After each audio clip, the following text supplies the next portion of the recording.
Good evening, everybody. Welcome to the Thursday edition of the Lone Wolves podcast, made possible thanks to OnSI. I'm the Doc, John Macaroon. Going to have an enjoyable hour talking to you guys. Always enjoy checking in. If you want as well, I was on the heavyweights just before. Spitting facts, letting everybody know what's been going on. Everybody's been noticing it. The vibe after a loss typically is never good in an NFL locker room. Nobody likes losing. Nobody likes all this pressure that the Lions are under. They have to win. And Jared Goff is under criticism. He took a question from reporters. I'll get your sense probably of that at the end of the show, but I'm very curious. Today's media sessions definitely caught a lot of people's attention. And so we're going to start with a couple topics, and I want to get to your comments as soon as possible. But as always, to support the stream, all you got to do, hit that like button for me. That way the algorithms know that we're broadcasting, letting people know. We're nearing 5,000 subscribers. I'm humbly honored that a lot of the shows have been successful. Super chats go right to the front of the line, meaning get your comment read on the air in front of people that lives. You can screenshot it, you can share it, you can do whatever you want. And then you guys notice your friendly podcaster asking Aiden Hutchinson the question that everybody wanted to know about. I was the judge, and I was like, Mr. Aiden, so what do you think about Mr. Sharon Moore?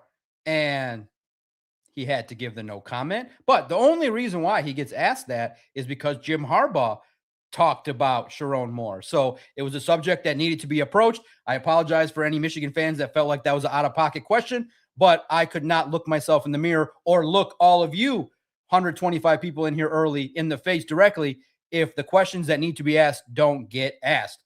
That's the way it is. That's the way it will always be. The media's job is to ask questions sometimes that people don't want to answer. And he didn't have to answer it. He said, I will respectfully not answer that one. And no problem. I wasn't going to press him on it. There were more things I wanted to ask, but understood that wasn't going to be a subject he was going to broach, especially with me with a camera and all those cameras in my face. All you got to know about how good that question was, they didn't even air it on the lines. They cut it out.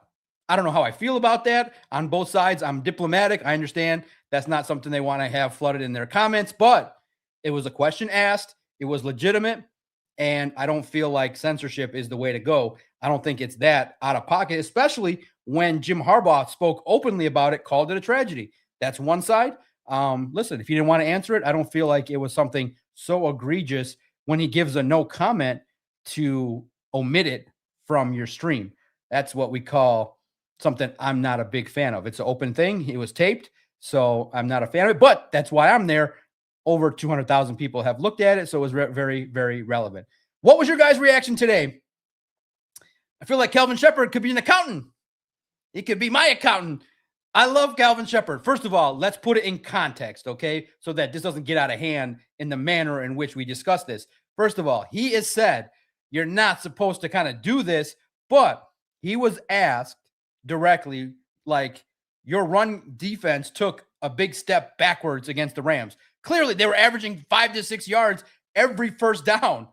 It was bad. Everybody saw it. Everybody had eyes.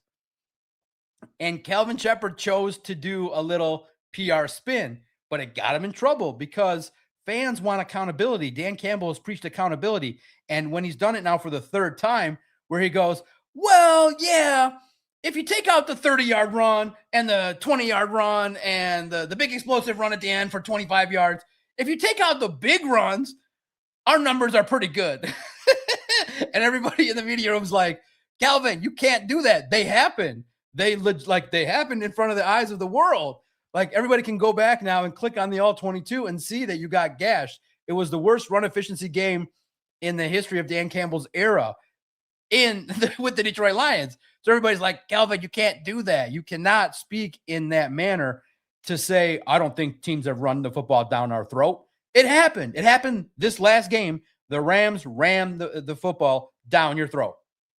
And you have had a couple games like that. It happens, but you can't deny it. We want it fixed. More importantly, what was your guys' reaction when you heard that and when you hear Kelvin in the bed? Now, he has said it. Like, you can't say that. But in the end, he goes, if we get a couple of these big mistakes corrected, the numbers don't look as bad, which I get. It's funny to try that.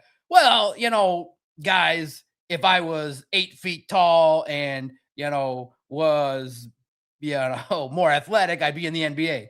So I'm an NBA player. If I didn't spend my money at bad places in college in East Lansing, I'd have a lot more money in the 401k. So I have a lot of money in the 401k. You got to be realistic here with the people. So the fans don't like that, especially when you do that on camera. In the end, it highlights that there is a concern. There's a concern with the defense. I mean, Dan Campbell was asked directly. He said earlier this week on Wednesday, he said, he was asked by a great reporter. He said, does having the defense give up 30 points make it that you have no margin for error offensively? He's like, yeah. He's like, we have to score. We cannot with a defense like this. And there's reasons, there's reasons all this happened. And we're going to talk about it. There's a combination of reasons why Kelvin Sheppard and the defense struggles. There's a lot of reasons. But against the Rams, it was personnel and scheme. It was bad. He got outcoached by Sean McVay. Sean McVay put out a great run blocking scheme that opened up gaps and gave the running backs options to pick which gap to go through. DJ Reader admitted it publicly. I shared it. You can go, and I think at a couple streams to go back and read in my email what was said by DJ Reader. So that's not good. If you take away all those points that they scored after half, well, we played a good game. No, we can't take anything away. That's what fans do too. Some fans are like, well, if we would have had this and that, we would not be 8-6. No, you're 8-6. You're playing like an average team. An average team goes win, loss, win, loss. That's what an average team looks like. You're an average team. So I think that's where people, publicly try to spin. You should never spin. It doesn't work. And I think it upset a lot of you when you hear that publicly. Like, no, your run defense was bad. Own it, fix it, and let's get to the next game. I want to give my shout outs to Gumby777, Corey Patterson. Always good to read your comments. Aiden Pierce, the keys to wisdom. It's Jay Stees. I represented, right? It's Jay. I represented. You know what's up. Thank you to the early 175 people. Phil C231, Habibi, thank you for your support. That really does mean a lot. It means a lot for those that are here. And let's get to some of your comments. What's your reaction when a coach does that? Kind of goes to the podium and kind of tries to explain away things that are of a struggle, but in a manner like that. If you take away the 3 big runs, we were actually pretty good. No, they're part of the record. I would love Kelvin Sheppard as a defense lawyer. If you take away my client on film stealing, he's a great citizen. If you take away my client sliding into all these DMs and going to his mistress's house, he's a good football coach. If you take away that we cheated, Sherrone Moore is an upstanding best football coach in America. If you take away the fact that he didn't win the national title, Michigan has the best program in the world. Oh, man. Full slate farms. Shep gaslit the fan base. Listen, he did acknowledge you're really not supposed to do that. And he did take accountability. Remember, he stood up there and said, this defense struggled. They're going to change the defense. You just can't tell everybody what it is. They got to change it. They got to find avenues to get the run fits better, close the gaps, maybe play less than 45% man and figure out ways to communicate better in zone. Maybe even play more man-to-man or figure out ways to stop the miscommunications, figure out how to get the boundary corners to stop giving up that many explosive plays. What should Kelvin Sheppard do to fix the defense in your guys' mind? But I want to know those two things. What was your reaction when you heard Kelvin Sheppard say that? I think a lot of people were like, what the heck is going on with that kind of explanation? You put your offense in a tough spot when your defense has given up 30 points on average the last month. 30 points a game on average the last 4 weeks. Started with the Giants. Guys, here's what happened factually from my side before I get to your comments. Make sure you like the stream, drop any super chats, become members, and hit that notification bell, and you'll know exactly when the doc is going live. The Giants kind of and other teams unlocked how to expose the defense. You can get some explosive plays, 50-50 balls. You can run the ball through the interior sometimes.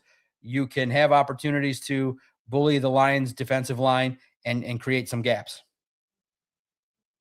They have won battles against the Lions' defensive line in the trenches. The good teams are actually really having their way with the Lions' defensive line, and it stinks.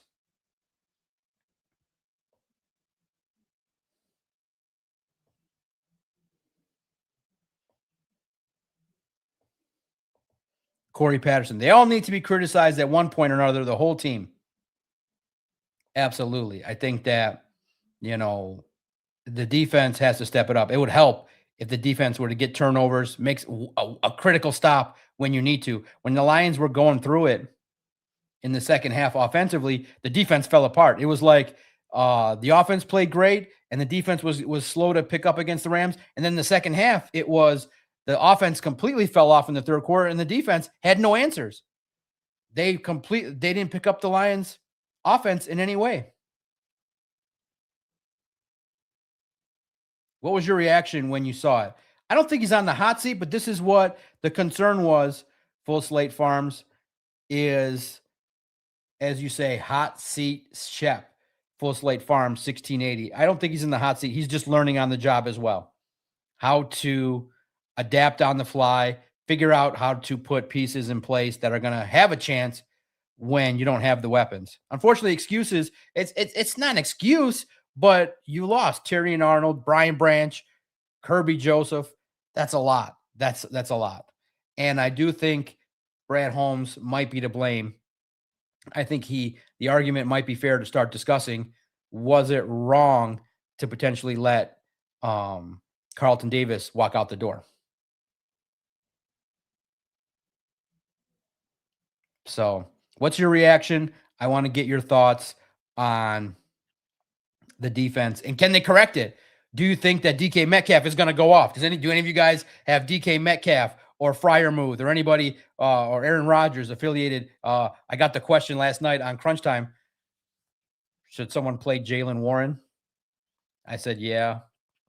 Might be better Jaylen Warren or Stephon Diggs. What do you guys think? Warren or Diggs? Diggs, I think, is playing the Ravens, and Warren's playing the Lions. I said, my good friend, Professor Lucas, I think you should play Jaylen Warren. Let me know what you think. But I thought those comments were wild. To see from a coach to say that. If you take away all the bad runs, and the Lions have a good run defense. This was a bad performance. Now, the story that made news the most, and I'm curious what your guys' thoughts are. Jared Goff is upset that there are fans doubting the Lions. Oh, look at that nice banner. Fans doubting fans, huh? Fans doubting Detroit Lions. So here's what happened. Let me set the table. Jared Goff has a weekly radio interview. And he goes on it, does the job, and he enjoys talking it up with the flagship station, and he does it every single week. And he does a good job. I think he answers the questions and does what he's supposed to do. But he was asked by a great host. He said, hey, there are fans that are calling up here after you lost to the Rams, which was tough because that was a team that's an NFC contender. And the host says, listen, we're getting calls saying people think you're done. And he's like, oh, thanks, guys. Thanks for sharing that. And he goes, I'm a little pissed off to hear that, which you should say. I'm a little pissed off at that. I don't need to. I think the line he shouldn't have said was, I don't think we need to reinstill any faith in fans. Yes, you do. On a weekly basis. Yes, you do. And here's why. These hard-earned people pay money to support you. And again, you can't act like you've arrived when this organization has never won a Super Bowl. They've never been there. So from Jared's perspective, he's like, I wasn't part of all those losing teams. I got you guys playoff wins. We're in it. We're a winning team. We're trying to do the best we can. But he doesn't understand to the degree. He can't understand. He's an outsider. He doesn't understand. He's a newbie. He's new. He's new Detroit Lions. The anger and the loss of faith comes from people that have supported the Lions for decades who are skeptical that this organization is going to move forward. So he says, I'm pissed off that fans are doubting us. What was your reaction to that? Jared took a lot of heat, and I don't think he was really wanting to talk to the media yesterday. You could see his whole presser. You've never seen two players talk, and the whole video is 5 minutes, 40 seconds. Those players wanted in and out of that media session yesterday. Do you doubt the Lions? Are you somebody that says, look, man, it's time to look at the draft, time to look at the next year? Look, there's only 35, 40% chance they make it. It's tough. You got a defense that gives up 30 points a game. Gumby, allegedly, that's not accurate. Gumby 777. Goff has not won jack squat and has thrown games. No, he hasn't. He wants to win. Gumby, you're a conspiracy theorist? No, he hasn't. Are you guys still on board? Now, listen, you can't blame Jared Goff. He's playing well. The offense is scoring. It's just the offense, defense, special teams collectively have not been able to put the pieces together. Aztec Astro 19. If you don't like Goff, blame Brad Holmes. And guys, get used to it. Jared's going to be here probably for the next 4 years. He's going to get another term. He's going to have his contract restructured, and they're going to get like 40 to 45 million in cap space. 40 million to restructure. Because guess what?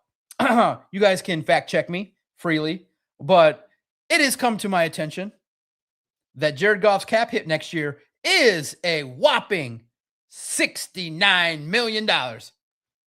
Not nice. Double check it, but he's got a massive cap hit. So they need to restructure it. Gumby has a point. A lot of you have started to chip away at Jared Goff because he had those turnovers against the Commanders. The last big performance that he had that was on the national stage in regards to a playoff game, you were losing. Gumby, watch the Commanders playoff game again, everybody.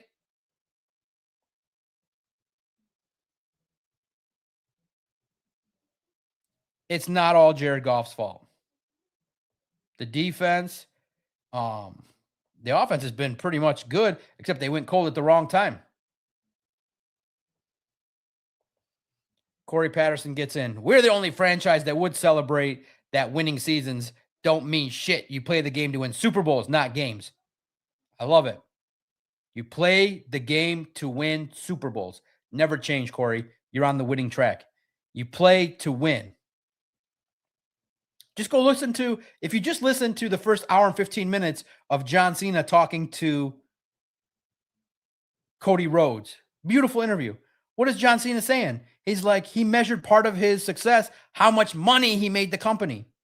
He was like, what did Steve Austin tell him when he was early in his career? Stone Cold Steve Austin said, when I was working, they didn't cover up some seats. What's going on here, John? He was like, oh, how much money the company made was important to John Cena.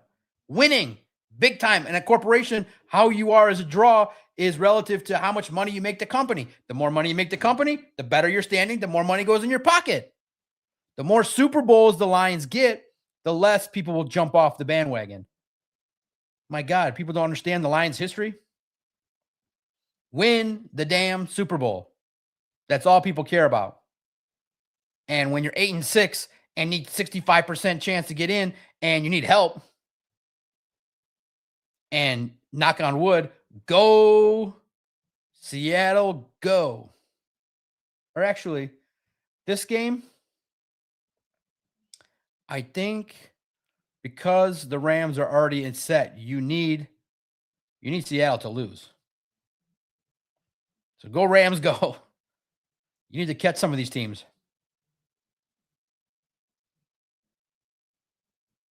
What's your guys' reaction? Should he said that? Should he have just said, yeah, we should reinstill faith. We just need a win.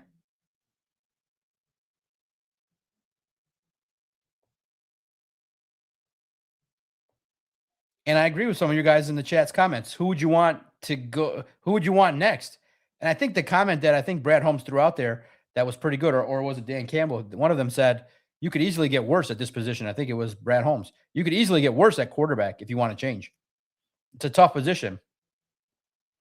But Jared Goff's like right there in the middle. He's so good at so many things, but it's just that one couple skills that he could just get a little bit better at consistently more, which is evade some pressures and get after. He's doing a little better job this year. You got to give him credit. But yeah, off schedule throws, not in his repertoire. And he did say he enjoys watching Lamar Jackson and Drake Mays and Josh Allen's of the world that can just keep plays alive and make plays in the face of pressure like that. Thumbs up or thumbs down on Goff? Are we missing Ben Johnson yet?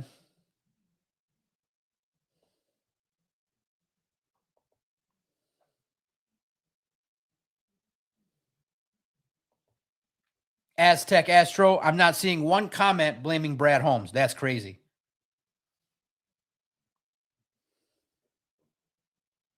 So, listen, the season's not over yet. See, I think we're not doing the finger pointing and the blaming of Brad Holmes yet because there's still hope. There's still, Aztec, a small chance the Lions beat the Steelers, 4 days later, go to the Vikings, then go on the road and face the Bears and get a W. There's a small chance that there's some hope left. So that's why they're still fighting. When they get officially eliminated, if they get officially eliminated, look out. Aiden Pierce, please get my boy a defense, please. You're absolutely right, man. A quarterback can only do so much. Scoring 30 points a game, Kelvin Sheppard said, if a team scores 30 points, there's an expectation we win the game.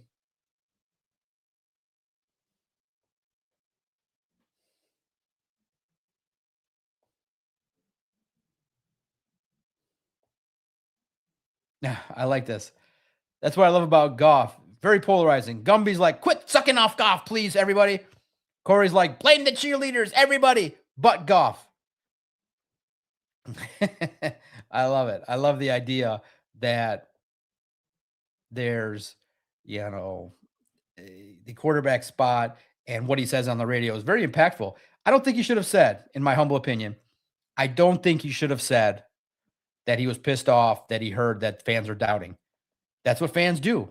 The fans are hungry for a championship. There's only going to be a small percentage of super fans that just love everything that goes on. Oh, 8-6, the hopium crowd, the slappies. That's not the majority of fans in my mind. The majority of the fans, when the Lions lose a game, get up and cuss and get mad and really get frustrated because of the fact, and especially after the Rams loss, you were in the ring with the champ. They were the undisputed number one contender, and you got a chance, and you were in the game for 30 minutes. You were in the game for 30 minutes. And what happened? Just like the NFC Championship game, a lot of similarities. You fell off. Why can't the Lions go 60 minutes? Is there a blue pill so they can go 60 minutes? They prematurely eject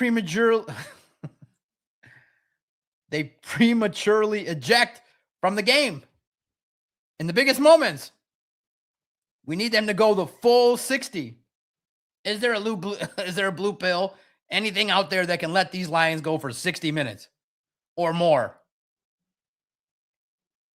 In the NFC Championship game and in the Rams game, what is it about California? Is there something in the air that lets them only go for 30 minutes? We need to go longer. Well, but we're good. No, we're not good. And Dan said it a couple more times this last couple weeks. We're good. We have all the safeties we need. We're good. Oh, no. Stop saying that.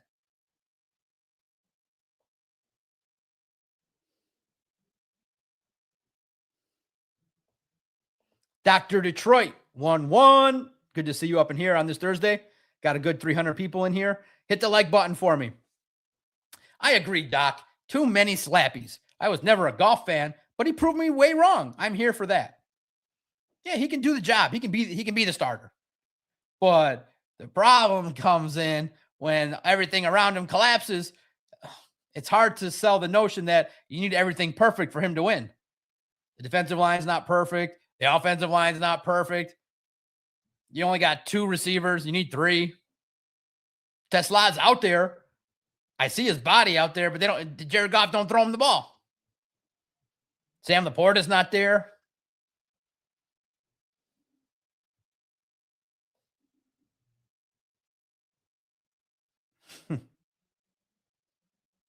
Shout out Doughboy Steve. Listen, everybody, argue the points. No insults needed. Doughboy Steve, love your passion.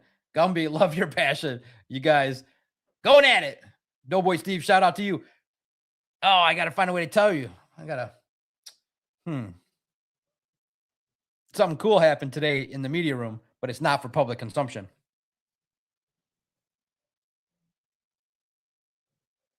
I'll find a way. Actually, I'll just put in the chat.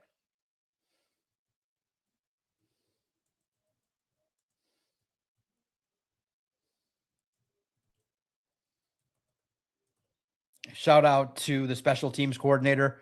You're a legend. Legend. Nice man. Every year respects the media and is a very nice, humble man. Merry Christmas to him and his family. Very nice, kind soul.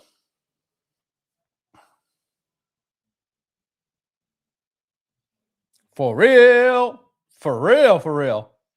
Detroit fan man 9899. For real.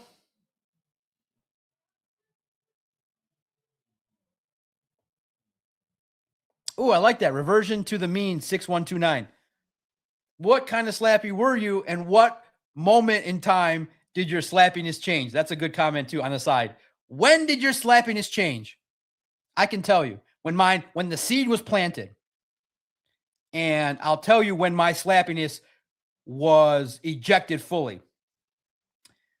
Reversion to the mean. I'm a recovering slappy, but Brad built a great foundation, but is unable to fine tune it, unable to go from great to elite. So I was a fan of the Lions since the early 80s. You know, early on with everything going on, it was great, you know, with everything that the team that was there and everything going on, obviously with Barry Sanders. And then the 91 season happens.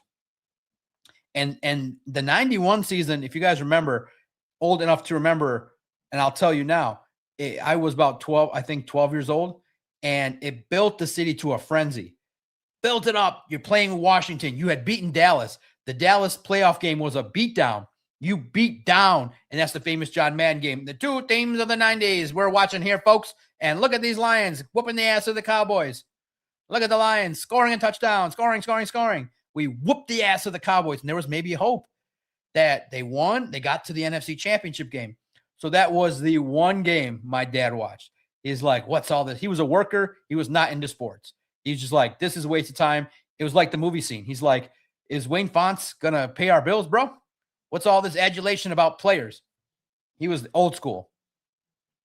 He's like, listen, go ask Wayne Fontes for $5. You think he's going to give it to you? So he sat down. And he sat down like this for the I'll never forget it. I was excited. This was when it was planted. And we got our ass beat. And he said, And he sat there. He never got like no emotion, nothing, because there was nothing there. The Redskins whooped their ass. And he was like, He's like, okay. And he never spoke about him again. And he would say, he concluded after one game, he goes, I hear these guys suck. Why do you guys care? Like he got it attached for 60 whole minutes and he jumped off because they never hooked him in. He's like, they got their ass beat. He's like, this was their championship. This was important. This was their game. So he hopped. He was like, I could never forget it. God rest his soul. He was like this. And I could tell he was judging me. He's like, why are you investing in this shit? Okay, now, like a true sucker, I became a season ticket holder. Ooh, new Ford Field. They roped me in, right? And me and my boy, we tailgated. And in the end, football is about family and tailgating. I tailgated with my boy. We created memories. What was the spot now that is LCA, we would tailgate in that parking lot. Tailgate. We had great memories.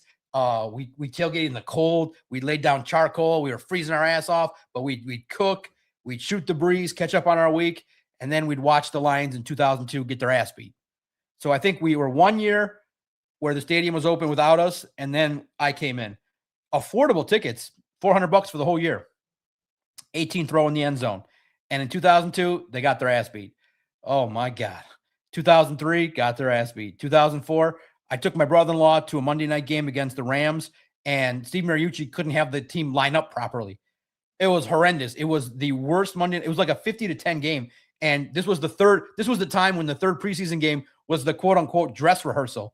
I took my brother-in-law and he was like, what the hell is this? But the moment that I went from slappy to let's go challenge these guys is the festering kept getting worse and worse. There was a game in which y'all wore orange and cheered for the Bengals in the season finale against the Lions, the Million Man March. It got rowdy. But the moment I'll never forget, it was a Sentinel moment. Sentinel, you'll all remember it. We were playing the Vikings, and they were battling back and forth, battling. 2003, 2004, whatever it was. Battling. They fought, and they tied the game. Yes! Cheering, screaming, high-fiving. All you got to do is snap, hold, kick, extra point. They botched. Muehlbach, I believe, botched the extra point. The snap, botched. And I'll never forget the groan that just kind of felt like it just kept getting worse. And you missed the extra point to tie the game. You missed. And that was the moment I went from silly slappy to get your shit in order. Lions. That very moment. How do you botch the extra point? You battled, you scratched, you clawed, and you botched the extra point. So in like 5-6 years of being a season ticket holder, I maybe saw 5 wins. So they took my money and I got hardened. And my boy said, John, they kept raising the price. It was started at 41. It got to like 65. And he was like, nah, man. I'm like, okay, we'll watch it together and we'll just not be season ticket holders anymore. And then I recouped my investment in the media world, in the podcast world. So we're good. We're back on good track, Lions. But I am not a slappy. Hell no. Give this fan base a championship. Win. You ain't getting no cred for nothing until you win. You ain't gonna get no slappy questions until you win a Super Bowl. And then we'll consider some slappy questions. How do you feel about this?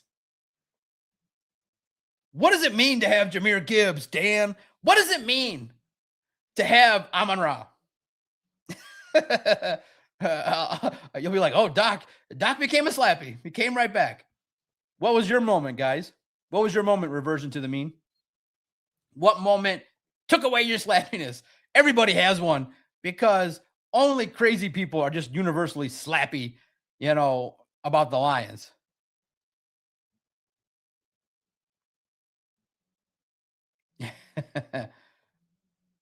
Full Slate Farms. You were at the march. Yeah, you guys were loud and proud.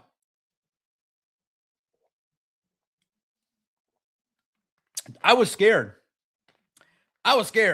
Like that was it. It was angry that time. I thought the fans were going to fight in the stands. I thought the fans, remember the guy that brought the sign and ran it all the way across the stadium? They had to get him. It was just pure chaos. It was more fun. The stands became like a pure chaos. It was chaos in those stands. Everybody really did get drunk. It was chaotic.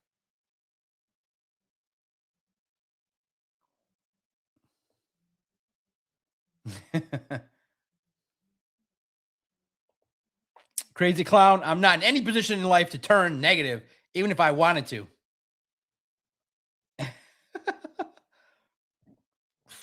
We were calling for Dano in his rookie year. Joey Harrington. Oh, we all got hyped up for Charles Rogers for the 2 games he was there. Oh, broken clavicle. Boop, done.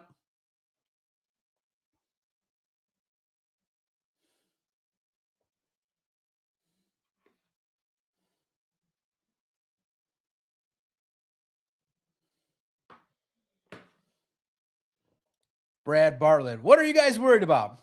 We're worried about the Lions not being able to get into the playoffs and having the whole net, having Peter Schrager and the national media be right. Remember, all the slappies were like, "Ha ha ha!" Peter Schrager said we're not making the playoffs. Turns out the outside perspective might have been right. 2 new coordinators, offensive line. You lost Ben Johnson, the Wizard. They might have been right.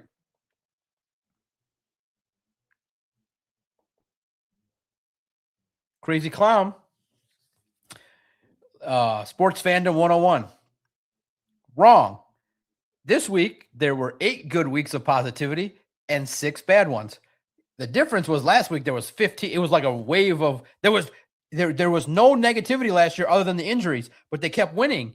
So guys, Crazy Clown last year was a mirage. There was nothing negative. This year, everyone got all their energy back because there's been 6 losses. And great segue into my next segment. Some players are struggling. And the team got bullied. Alim McNeill and DJ Reed really did not play well. They were your 2 lowest PFF graded players. DJ Reed got less than a 30 grade. Alim McNeill and DJ Reed both took accountability for their poor play against the Rams. And DJ Reed and Alim McNeill spoke publicly about it. They're gutted that they played bad. Alim McNeill told reporters that he's got to stop being a linebacker and he needs to stop diagnosing everything and just reacting and playing his keys, playing his responsibilities, filling the gap, getting the tackle. He recorded very few significant statistical measures against the Rams. He had a bad game. Uncharacteristic DJ Reed and DJ Reader and Alim McNeill did not play well. When your best players struggle, that's a problem. Basically, he was saying he was trying to do too much.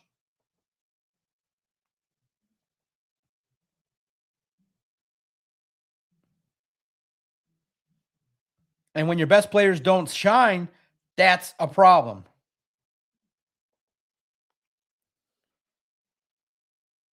Wraith Dark Flame 1292. A lot of people probably bet money on the fact that Vegas had the Lions win over under at 10.5, thinking it was easy money. Absolutely. Losing betting stinks. Stinks all the time.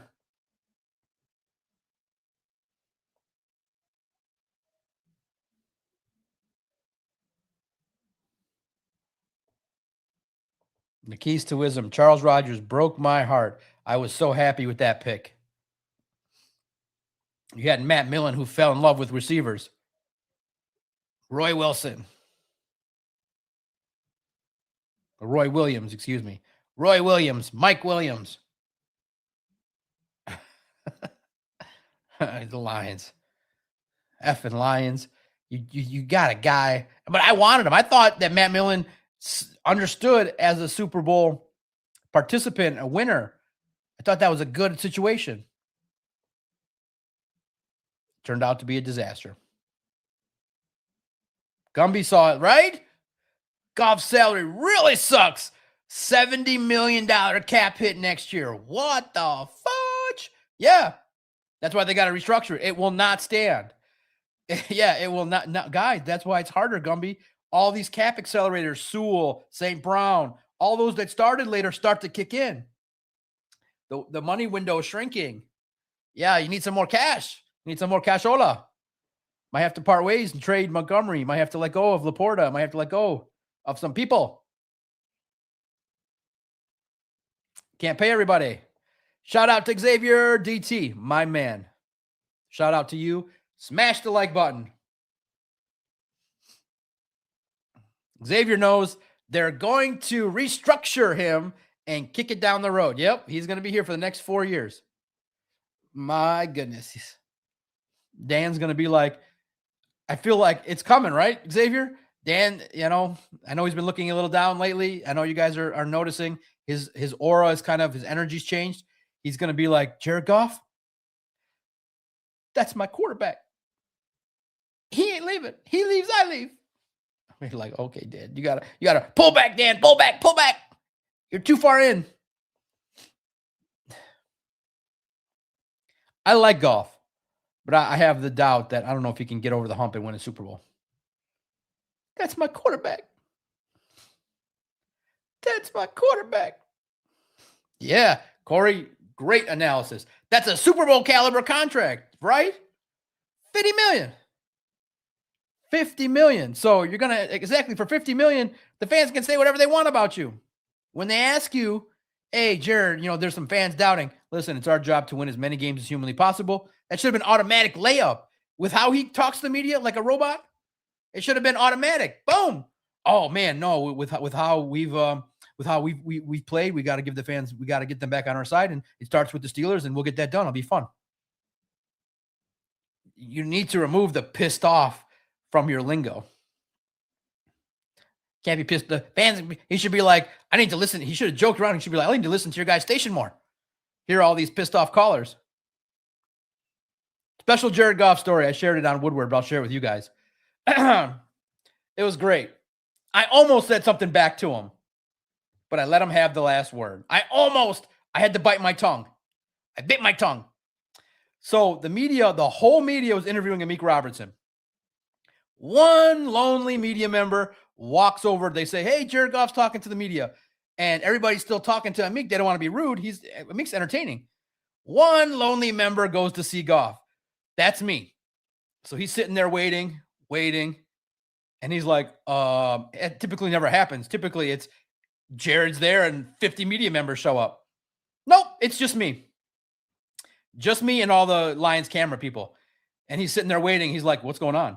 He's not used to it. He's getting antsy. Like he's uncomfortable. It's like, it's actually, you could see in his head, my time is being wasted. Tick, tick, tick. And I'm just standing there looking at him. Tick, tick, tick. He's getting antsy. He's like, where's everybody? And I said, so after a minute of him getting antsy, I said, no worries, man. I can interview one-on-one. I got a lot of questions for you. I almost laughed because I said, oh, this is going to be great. I'm going to ask you about ayahuasca, the retreat with Aaron Rodgers, the season. I'm going to have some questions fired off here. And he goes right in my face. He goes, nah, man, I think I'll wait for the others to. Our interview would be short. And I said, understood. I said, I nodded my head. I said, no worries. No, I have it. Actually, I have the audio in my recorder. I said, no worries. No offense. I should have said, let's go. I got a question for you. You said on Netflix, you wanted to do some ayahuasca, or you wanted to kind of maybe go to a retreat with Aaron. Are you going to go to a retreat with him? That would have been my first question. I would have chambered that one and let it rip one-on-one. And then I would have went to the offense is playing good, all that stuff. So Goff informally denied a one-on-one chat with the doc. He waited, but it's right too. You don't want to, because what would happen is in the media world, if I start asking questions, the next 15 people are going to come back and ask the same questions all over again. He's going to repeat himself, and he wants to get in and out in 5 minutes. Let me tell you, on the record, the media kind of likes Jared Goff, but at times he just flies through the answers. I get it. You do the radio, you have your name called 50 times, 50 different ways. He gives us 5 minutes and it flies by. So a lot of the media is like, man, if I can choose to talk to somebody else, maybe we'll skip Goff this week. But he looked at me and was like, nah, man, you ain't getting no one-on-one time at all. No. I think he would have started doing gestures. He would have been like, because the PR guy stands to like 5 feet away from him. He would have been doing this in front of me. He would have been like this. Like, why is he talking? He would have said, why is this guy talking to me? And it would have been funny. I had my chance. I should have just fired. I really should have just fired off some questions, see what he would have did. So Jared, he'd be like, did you not hear? I'm not talking. Well, anyways, nobody's here, man. Listen, they're talking to Amik. Listen, Jared, like I told you, I'm not answering your questions. He'd be like, okay. So Jared, are you going to do ayahuasca with, are you going to do a retreat with Aaron? No. What do you think about the offense? It's good. Jared, Dan Campbell said you guys have no room for error. Yeah, he's right. We have no room for error. Oh, I wish you guys would have seen it. I was this close, man. I am a professional. I am a professional. But I gotta be careful, probably, because if I last in the media till I'm 60, I might be one of those people that flies off the handle in my 60s. But listen here, Jared. I'm the only one that walked over here. Doesn't that mean anything to you? Listen here, Jared. My time is valuable too. You're wasting my time. Where are all the media? They're too slow. Oh, Corey, that was a great comment. The keys to wisdom. Super Bowl is a full team accomplishment. Takes a defense that can stop people some games. We have never had that defense with Goff. Yeah, if you start looking at the numbers, I think someone posted them. The Lions' defense rankings have never been good in totality. The rush defense has been okay, but the pass defense, my God, those pass defense numbers with Aaron Glenn and now Kelvin Sheppard, we need Kelvin to kind of, you know what Dan should have said? Listen, Kelvin, I'm going to need you to dismiss everything you learned about pass defense from Aaron and bring your own slice to this. Because the 40% man and the cover 1, 2, 3s that you're running, that Aaron Glenn ran, they were filled with miscommunication. Everybody always found they found the lanes. It never worked. And guys, the Lions are running man to man, but it's not like they're running it far more than everybody else. It's like 6 to 8 plays more than everybody else. They're running it about 40%. How do I know? Because I looked today. I did the numbers game. But still, it is something where I don't even think they can play it.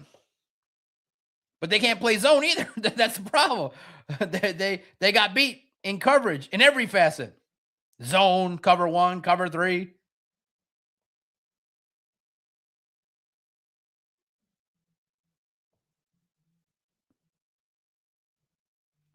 When your best players are struggling, that's an issue. So what's your confidence level, guys, in DJ Reed, Amik Robertson, Alim McNeill getting back on track? You got to have it. You got to have it. Were you concerned seeing Alim McNeill and DJ Reed being in the bottom graded defensive players? DJ Reed was the lowest graded Lion against the Los Angeles Rams. Less, like a 29.5 grade. That's pretty bad. That's pretty bad. All right, we got 10 more minutes left before we get out of here. Make sure you tune into Crunch Time. They're great. If you're a member of this channel, it's only, I believe, $5. You get the emojis, the members-only videos. I put one up today, I believe, or this week. Just talking about the Lions. You got on-demand Lions content, and you're part of the member community, and you get the free 3 emojis. Me, Hefe, and Booner. Smash the emojis if you are an eligible member. There you go, Daniel Jacob 219, and you get special shout outs live on the air to thousands of people, and it lives forever until I say something stupid and they wipe me off the internet. Daniel Jacob, man, shout out. Yeah, baby, I love it. Last topic here. Part of the reason why you see Dan Campbell looking like that is he's not used to turning on film and seeing his guys getting out physicaled. For the 4th or 5th time this year, the Lions were out physicaled in the trenches. Facts. Everybody sees it. Go watch the All-22. The Rams offensive line bullied the Detroit Lions offensive line. How did they accomplish that? 13 personnel, 3 tight end sets. Their tight ends can block like no other. Monster. And guess what? The Steelers also run 13 personnel. So Dan was asked, how are we going to fix this 13 personnel problem? He said, Well, we just got to look at it from the Rams. We should be able to make our adjustments. Hopefully the Steelers don't make any new wrinkles, and hopefully Jaylen Warren doesn't run all over the place. And DK Metcalf, I'm sorry, guys, I am scared. DK Metcalf could break the NFL record in receptions, receiving yards. That would be the wild, bold prediction.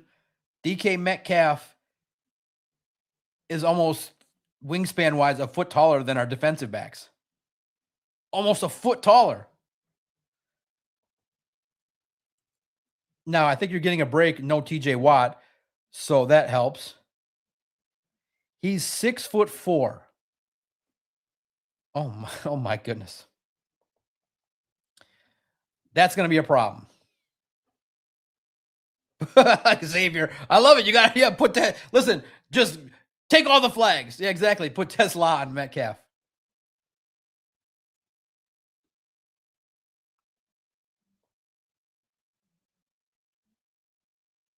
Gumby 777 Doc emoji. Love it. Love it. Smash the emojis. I love seeing it. I love seeing in the chat. The keys to wisdom. Doc is in between the butt cheeks of WW heavyweights at Woodward heavyweights and crunch time. Dong, dong, dong, dong. Yep. I'm the thong in between heavyweights and crunch time. What an analogy. I'm the floss, baby. I'm your 7 p.m. floss. I'm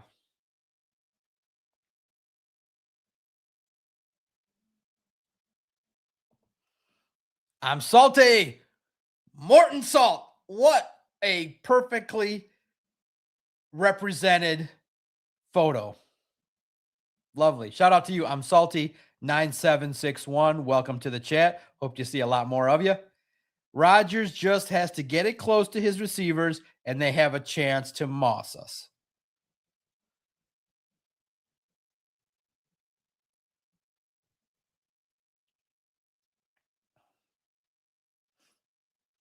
Yeah.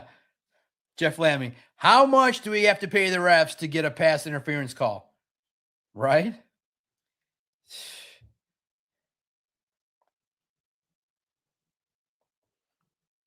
The Lions cannot get bullied this week. They have to win the battles. You cannot. It sucks when you're a football coach and it's the schedule. Like you get boned by being a Thanksgiving team. I'm sorry. I'm not there yet to say it. I like the tradition, but it's getting to the point where they lose so much on it. Like I'm a traditionalist. I love the fact that John Cena put over Gunther. I'm tried and true tradition. The wrestler that's going to end his career needs to put over the new guy. Lions lose on Thanksgiving. We get drunk and eat turkey.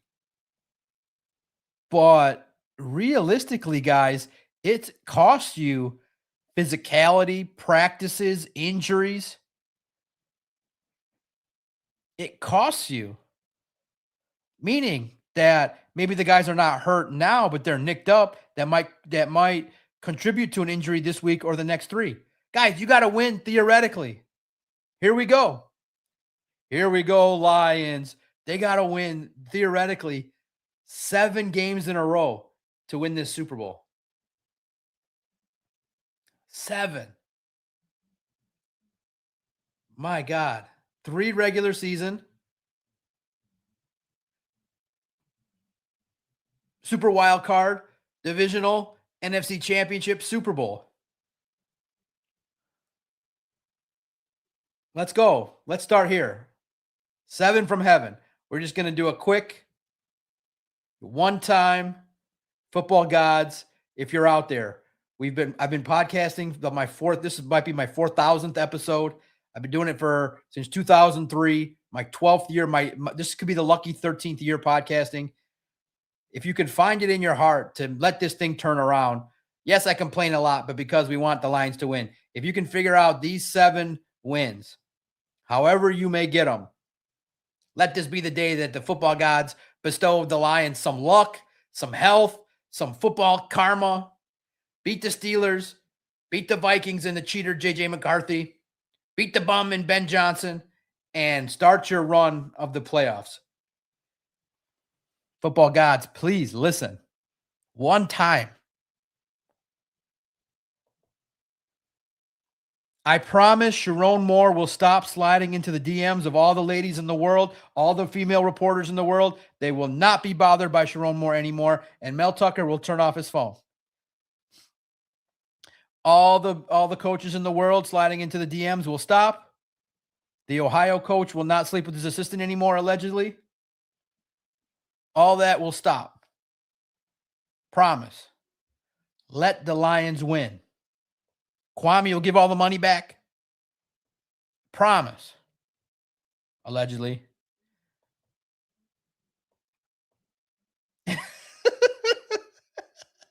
I'm sorry, you can't promise that. Yes, I can. I will go to Sharon Moore's house and counsel him personally myself. Listen here, fool. Pay for it. Shut the door in his face. You ever hear a thing called hookers? My God, use them.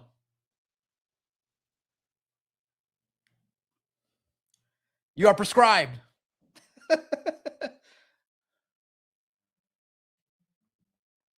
I can promise. I'm salty. I can promise whatever I want. I can promise whatever I want. I'm the doc representing the Detroit Sports Podcast. Oh, all right. This was a good show. This was a good hour. I felt good letting it loose here. What we talked about, Kelvin Sheppard likes those manipulation. If you take away the last hour, I'm a respectable podcast journalist, reporter, insider. If you take away the things I say, I'm an upstanding citizen.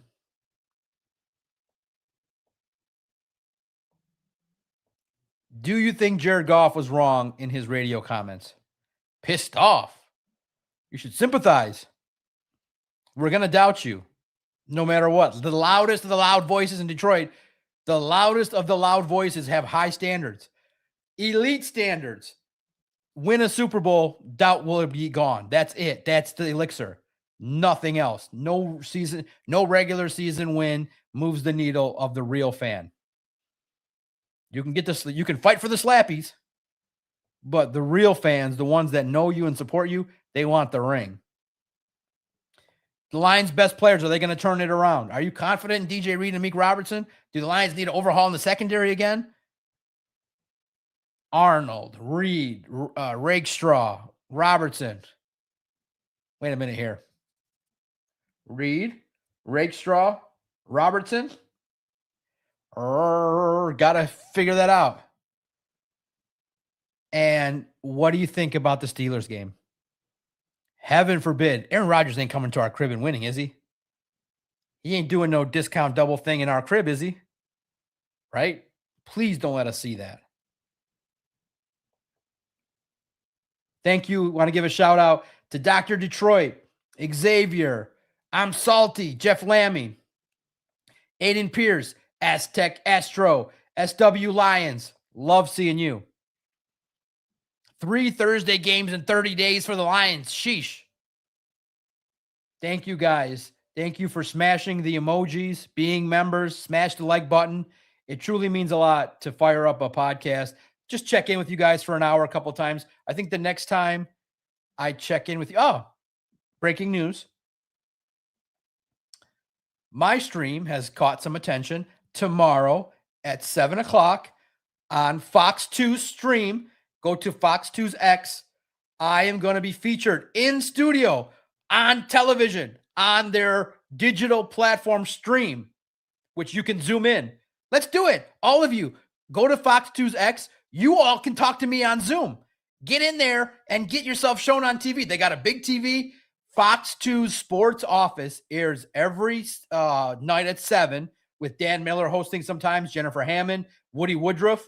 Tomorrow, Woody Woodruff, hopefully, until he finds out what I actually say on these things, has invited me to come talk Lions on the stream. I will be in studio. And listen, I'm telling you guys, I'm going to perform. I'm going to get myself and look at this as an audition for somebody to put me on TV, somebody to put me on the Lions podcast. I'm never going on the Lions podcast, but I'm going to perform. I'm going to entertain, and we're going to talk openly and honestly about the Lions, probably the Pistons, Wings, and whatever. So it doesn't matter. I'm going to get cleaned up. I'm not wearing a hat. I'm going to get a haircut. I probably will shave. We'll see. Maybe we'll just trim a little bit. We'll see. But I will be on the sports office. So I want to see some of y'all in here. Dr. Detroit, I'm salty. Just put in whatever your Zoom name is. You can just be like, hey, Doc, love your podcast. Blah, blah, blah, blah. Ask your question. Get it in, get it out. Just say the word podcast. That's the code word. Doc, love your podcast. Blah, blah, blah. Get in there. They will take your Zoom calls. Let's have it so that they're like, holy cow, this guy brought 5-10 people on a Zoom. 7 p.m. tomorrow. Sports office. Go to Fox 2's X. Fox 2 Sports. They tweet it out. Or go to the Fox 2 website. Fox 2 Sports Detroit. It's on their website. They stream it every night. You can find a way to get there. I'll link it out too. If you follow this here tomorrow at 7. Sports office, the DOC. Who knows what? I got to remember, I can't swear. I got to keep it clean. I got to keep it professional. But I will perform. I will be there. You should be there. Let's show them that, hey, we're a community. We're strong. Thank Mr. Woody Woodruff. He's a kind soul. Mr. Woody Woodruff is a true pro. And not only is he a true pro, he's a nice person. And that's rare, where you get somebody that would care enough about somebody else to actually check on them. I'll never forget that. Never. Thank you, Woody. That was nice of you. Check on the doc. I told him, no, I'm okay, man. I'll tell you the story real fast. When the thing happened with Dan, there was national attention. Then he was driving into the Lions office. He was driving into the Lions, and he heard Sirius slamming me for the question. I asked Dan Campbell. They were like, how could you ask that after 1 week? And he was like, so he comes over. He's like, are you okay? I said, what's wrong? He goes, you're getting kind of ripped apart over there. I'm like, oh, no. And I'm like, oh, no, don't worry about it. I got a brother-in-law. I got a nephew. I've been ripped apart my whole life. I got grit. Don't worry. I smiled. I said, oh, man, thank you. He was the only one to even bother to ask. I was fine. I got thick skin. Bro, I've been in locker rooms before. You think someone DMing you nasty stuff is wrong, is bad? My brother-in-law is worse. My nephew is worse than this. I said to him, no, man, thank you. I said, that was really nice. I said, what? I said, what did Sirius say about me? He said, oh, they're ripping you. I said, oh, don't worry about it. It's okay. It happens all the time. I've been podcasting 15 years. It's okay. But it meant a lot. It's a sentiment. So I will promote it tomorrow to give him hopefully great ratings and to reward his genuine kindness to check in on me as a human. Daniel, love it. All 3 emojis smashed. Thank you, guys. I enjoy the hours we spend together. So tomorrow's the sports office. Won't do a podcast, but Saturday won't be Saturday won't be midday, but I promise to show Saturday at some point, probably in the evening, 5 or 6. I got credentialed because I'm an established media member. I'm going to Michigan State, Oakland at LCA. As a media member, I will take in some college hoops. I am a college hoops fan, and I am a established college hoops reporter. I've covered Oakland, Detroit Mercy, Michigan State. I've covered 2 NCAA tournaments. So naturally speaking, I'm going to go be a non-biased college basketball reporter. Tom Izzo will bring the Spartans down to LCA, and we'll see what happens. Him and I think Greg Campy will wear ugly sweaters. Thanks, everybody. Tune into Crunch Time. Thanks for the time. Thanks for the 69 minutes of greatness. I appreciate everybody that listens. I am John Macaroon, the doc. I represent Detroit Sports Podcast, and this great project is partnered with On SI. Let's check back in this weekend, and hopefully the first of 7 wins is upon us. Peace. Wear a hat.